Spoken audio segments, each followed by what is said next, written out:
అంతే సార్. కామాక్షి గారు. Yeah, hi అండి, myself Hemamalini. First of all congratulations. చాలా ఇంట్రెస్టింగ్గా అనిపిస్తుంది. అంటే పొలిమేర చూసిన తర్వాత ఈ టైప్ ఆఫ్ కథలకి కామాక్షి గారు సూటబుల్ అని చెప్పేసి అనిపించింది.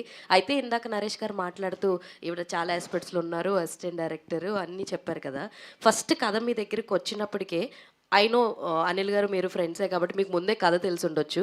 అంటే ముందే మిమ్మల్ని హీరోయిన్ అని అనుకున్నారా, లేదంటే ఇంకెవరినన్నా అనుకుని, లేదు ఎవరు వర్కౌట్ అవ్వట్లేదు మనకి, లేదు విల్ గో విత్ యూ అని అనుకున్నారా, అంటే ఏం చెప్తారు? చాలా క్వశ్చన్స్ అడిగారు ఒక క్వశ్చన్లో. సో ఫస్ట్లీ కథ నా వరకు రావడం ఏం లేదండి. నాని అండ్ అనిల్ గారు 2020 నుంచి మా ట్రావెల్ ఉంది, ఇది 5 years almost. So stories sir almost ఈ 5 yearsలో 7 stories రాసుకున్నారు. ఆ 7 storiesలో నేను ఉన్నాను రైటింగ్ అండ్ ఏదైతే సెట్స్ మీదకి వచ్చిందో డైరెక్షన్ టీంలో. సో అనిల్ గారు వాజ్ స్టోరీ ఎప్పుడైతే ఫినిష్ అయిందో అల్లరి నరేష్ గారు ఓకే చేశారు స్క్రిప్ట్. చిట్టూరి గారికి the first name he proposed was my name.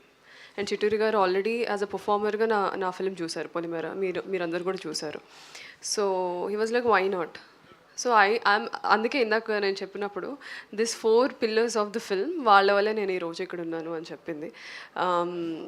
So yeah, I think I answered all your questions. Yes, all the very best అండి. నరేష్ గారు, సార్ ఇందాక మీరు చెప్తున్నప్పుడు చాలా లేయర్స్ నడుస్తూ ఉంటాయి సైమల్టేనియస్గా, కొంచెం కన్ఫ్యూజ్ కాకుండా ఉండుంటే అది క్లియర్గా ఉంటుంది అన్నట్టు మాట్లాడారు. అయితే నరేషన్ ఇస్తున్నప్పుడు మీరు ఏమన్నా వింటున్నప్పుడు ఏమన్నా కన్ఫ్యూజ్ అవ్వడం జరిగిందా సార్? లేదు, కన్ఫ్యూజన్ ఉండదు అంటున్నాను. అంటే నెంబర్ ఆఫ్ ఇప్పుడు మీరు పొలిమేర చూసుకున్నా కూడా 3 కథలు జరుగుతుంటాయండి. అవును. ఏ కథ గురించి చెప్తున్నారు, ఏ కథకి ఎక్కడికి లింక్ అవుతుందో తెలియదండి. అలా ఈ దీంట్లో కూడా 4-5 లేయర్స్ ఆఫ్